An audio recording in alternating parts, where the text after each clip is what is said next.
Hi everyone, it's Laura, and it's starting to rain for one, but I am extremely excited about this video today. I am collaborating with someone I truly admire, and I know you've seen me share his work on my page many times, and it's Peter Wakefield Jackson from Wakefield Handmade.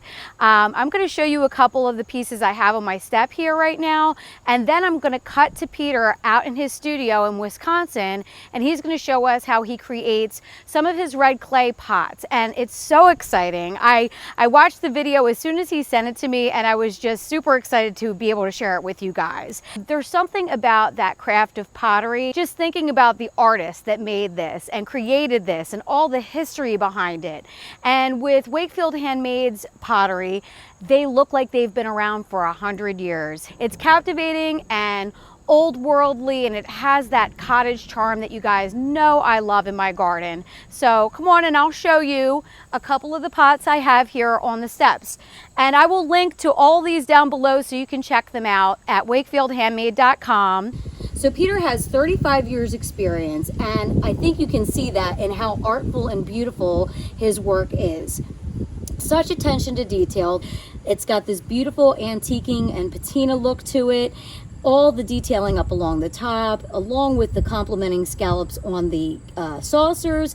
It's just gorgeous, and I really want to show that off. So I went really simple in my container and just put a single salvia in here because I really want this to shine along with the plant that it's holding. And then over here, the same thing. You can see the beautiful detail on the pot and on the saucer. So I went extremely simple and just did a blue lobelia. That way you can enjoy the whole composition. I love to group pots together that are similar in color and similar in form, and just make a really beautiful and cohesive vignette like that, where everything kind of plays off each other and there's harmony. So let me show you one more container. This one here has a beautiful scallop top, and what's nice is this is what Peter's going to show us in the video I'm about to show you. I do want to mention that Peter is in the process of working on a couple of custom rhubarb forcers for me right now, and they are stunning. I can't wait to show them to you, and they will be available to you guys as well. So I'm going to keep you posted on the process.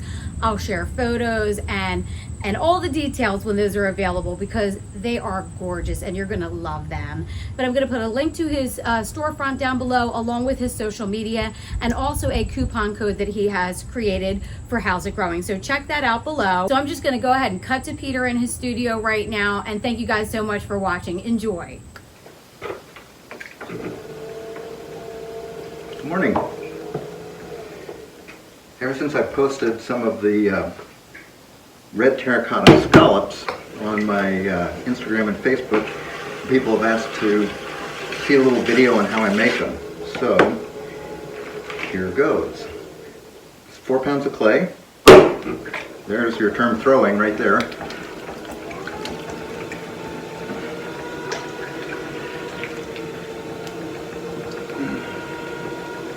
You have to bring the clay up and down a few times just to make sure that it's all homogenized and all the particles move in the same direction, so that when you start raising the walls of the pot, it all stays straight. So once it's centered, you're going to open it up. The flower pots, I go all the way down to the bottom to make a drainage hole.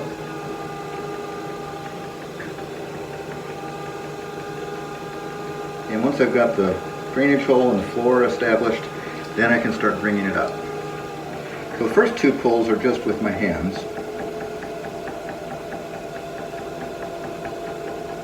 I need to have the wheel going a little bit slower in that stage.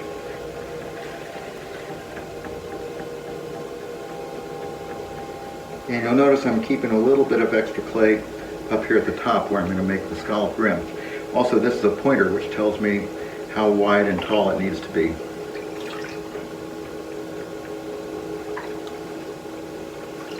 And then the third pull is with this handy dandy stainless steel rib.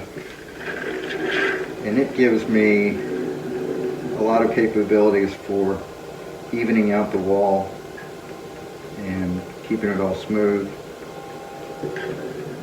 as I get it to the right height and width. And these scallop pots have a split rim, so take my thumb into the rim here to make a little indent, and I usually sharpen it up a little bit with the corner of the rib.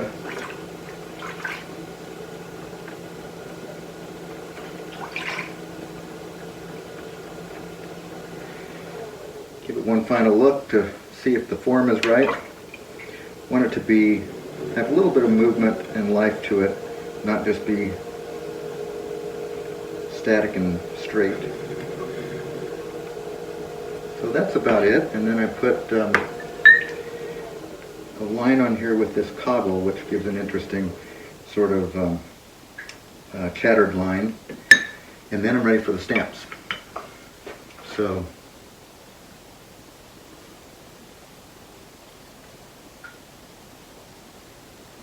this one is my WH logo for Wakefield Handmade. And then this one says it.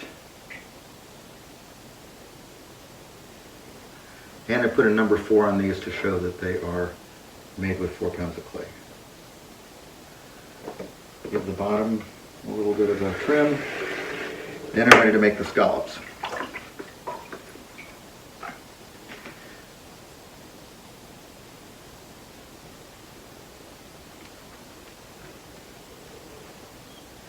I always liked on the split rim scallops how the split between the clay is wider and narrower depending on how the scallop goes.